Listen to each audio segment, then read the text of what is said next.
Hello friends.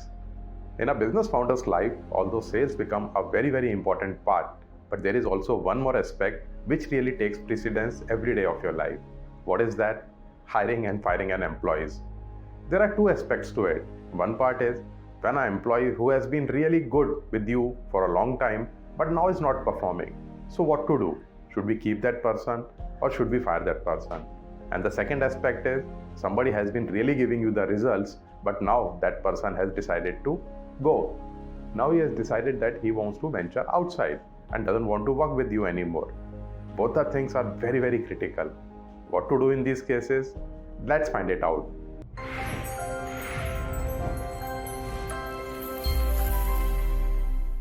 So today we will talk about the first aspect, when somebody who is not performing and now you want to take a decision, you want to keep that person or now you want to let him go.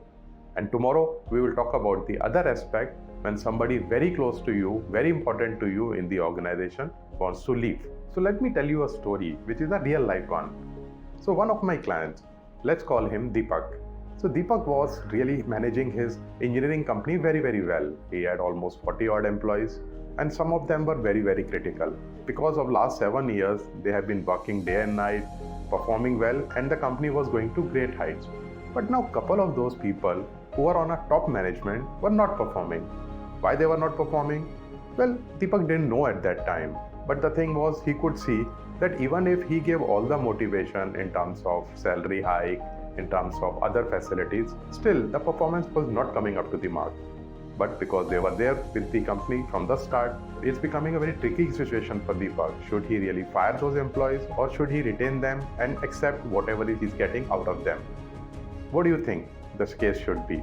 Well, Deepak thought, let me retain them and will try to extract maximum out of them.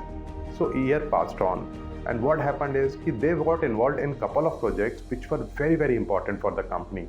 And that projects were supposed to really go on for a couple of years.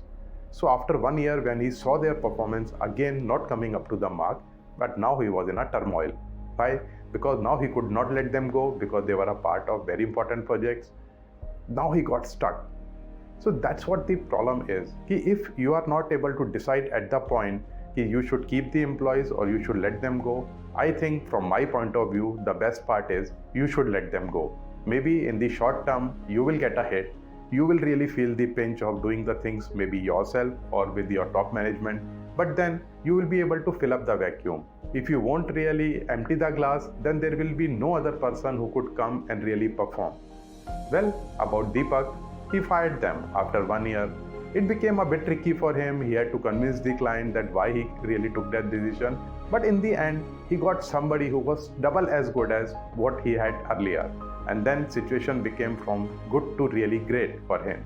So my point of view in these things is, if you have done everything to motivate them, if you have really tried to do everything to increase their performance, and if they are not performing, even if they are very close to you or if they are very important to you, still you should let them go. And that gives rise to very important aspect that the company should be process-centric and not manpower-centric. Once that happens, then even if somebody is not performing and you have to let them go, still it will give you a very small hit and not a very big one. So try to make your company process-centric. As we say, everyone needs a coach.